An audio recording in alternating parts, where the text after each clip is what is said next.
This is Valley News Live at 10. Welcome to Valley News Live at 10. I'm Stacy Van Dyke. I'm Justin Betty. Both I-94 in western Minnesota and I-29 in North Dakota were closed for hours today as road crews cleaned up crash after crash caused by those blustery, icy conditions. Yeah, this is video from Minnesota State Patrol Sergeant Jesse Graybo providing an up-close look at some of that mess. Valley News Team's Aaron Walling has more. Yes, we can't go anywhere. We can't even turn around. I can't see a foot in front of the ambulance. That's one of the very few times that I've seen where the ambulances could not go get somebody. It got so bad on Highway 13 outside Wahpeton, the sheriff's office says cars were driving on the wrong side of the road. And we actually had vehicles coming east in the westbound lane. They were just disorientated because of the ground blizzard. So yes, it was challenging and intense at times. 911 from a driver who stated he had to swerve to avoid an oncoming vehicle. The Richland County Sheriff's Office says today alone there have been 177 calls by dispatch, 22 911 calls, and multiple injuries from the crashes. North Dakota Highway Patrol Captain Brian Newland says that their responses were hindered due to people driving on I-29 despite the no travel advisory. Long lines of cars traveling down the roadway, and whether it was a fire department, an ambulance, or a law enforcement officer trying to get to some of these scenes, it became very difficult. That's why we advised the no travel here. In Richland County, Aaron Walling, Valley News Live.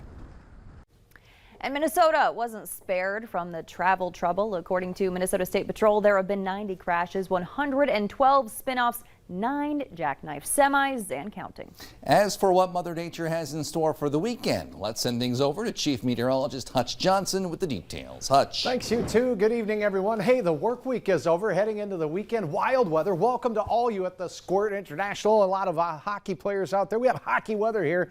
A little cooler in Arizona. And that wind was very rough, but it's starting to take a little bit of a break right now. Our camera's still shimmying a little bit out there at the South Fargo location at Luther Family Ford. The gustiest winds are at the South Dakota border, 26 miles per hour there. Elsewhere, 10 to 15 miles per hour from the north as that flow out of Canada is making us feel mighty Canadian. 17 below right now in Hatlock, 18 below right now in Roseau, and it's a little warmer down in Sisseton at 1 below zero as we head into the nighttime hours and we factor in that wind. Up here, when you're in the northern plains, that wind and the cold combined can rob your skin of heat faster than if you're just standing outside in 10 below air. In fact, that wind's blowing fast enough to carry the heat away.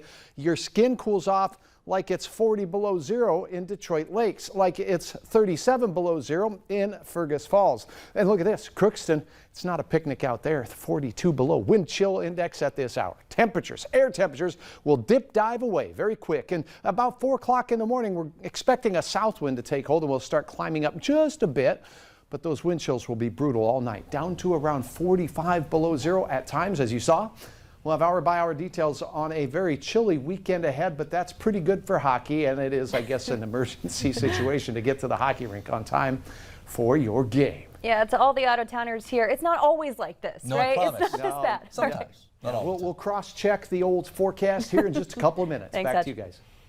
A former West Fargo High School teacher was sentenced today for having sexual conversations with who he believed to be a 14-year-old girl. 59-year-old Ronald Thompson was charged with luring a minor by computer. Documents say Thompson asked the girl, who was actually a detective posing as a 14-year-old, what she fantasized about and if she'd ever had sex. Investigators say they didn't find any evidence of Thompson speaking that way to his students. Thompson was sentenced to 5 years behind bars, but he's eligible for parole after 18 months. A North Dakota man will spend decades in federal prison for sexually abusing a child. Gary Longy, Jr. of Cheyenne, was sentenced to 30 years in prison, 10 years supervised release. In 2020, he was convicted of sexually abusing a child under age 12. An investigation revealed there was more than one incident with that child and other incidents with that child's siblings. Grand Forks police have identified the body found in a Grand Forks alley as 26-year-old Anthony Valdez. Valdez was last seen leaving Level 10 nightclub on North 3rd Street early Sunday morning. Police say his body was found less than a block away. Police are still investigating the circumstances surrounding his death, but they say there were no obvious signs of trauma. An update to that Canadian trucker vaccine protest. The I-29 border crossing into Canada near Pembina is now back open to passenger traffic vehicles. Still no commercial carriers allowed. In other words, semis are not being processed there. The Canadian Border Service Agency says there are still delays at that crossing. They recommend people going across the border choosing other points of entry. A Canadian judge has ordered protesters at the Ambassador Bridge connecting Detroit to Canada to end their 5-day blockade that disrupted the flow of goods between the two countries. The group has been protesting the vaccine mandate for international truckers. The governor of Michigan, Gretchen Whitmer, says the blockades are causing economic strains and hindering the already struggling supply chain. This is an illegal blockade. And while people have the right to protest, they don't have a right to illegally block the largest land border crossing. It's unclear when or if law enforcement officers will be sent in to physically remove the demonstrators. The deadline for the crowds to clear the area was 7 this evening. Well, this time of year, ice fishing is a popular pastime, at least for anglers in the northern part of the country. But one Ohio mayor is worried about what he says are the potential side effects of ice fishing. Lydia Sparrow reports. If you live in Northeast Ohio, ice fishing is as popular as snowboarding. Hudson resident Michael Whitaker has been fishing in this hole his entire life and didn't notice the sign that recently went up. I've been ice fishing here forever. This is my spot, you know. He told our Carl Bachtel he wrote city council to ask why it was banned, and he was surprised at Hudson's Mayor Craig Schubert's comments about the topic that even had the fish flipping. And if you then allow ice fishing with shanties, then that leads to another problem: prostitution. A comment so shocking that even Council President Chris Foster's face tells a story that this could be a fishtail. And now you got the police chief and the police department involved. Whitaker isn't taking the bait. He knows ice fishing can be dangerous. You fish at your own risk.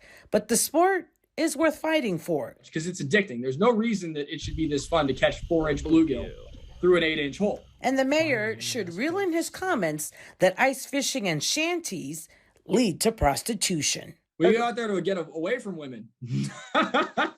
Some of us, I don't know, man. Valley News Live at 10. We'll hear from the kids gathered from all over the country competing in Fargo this weekend. And you're on the other side of the blue line here in Fargo. Things are very cold. In fact, compared to yesterday at this time, many in our area are at least 50 degrees colder than yesterday. Just a little bit of a cool down thanks to a north wind at 60 miles per hour. Compare those temperatures to those around the country today, and I will tell you what you can expect for the weekend ahead right after this.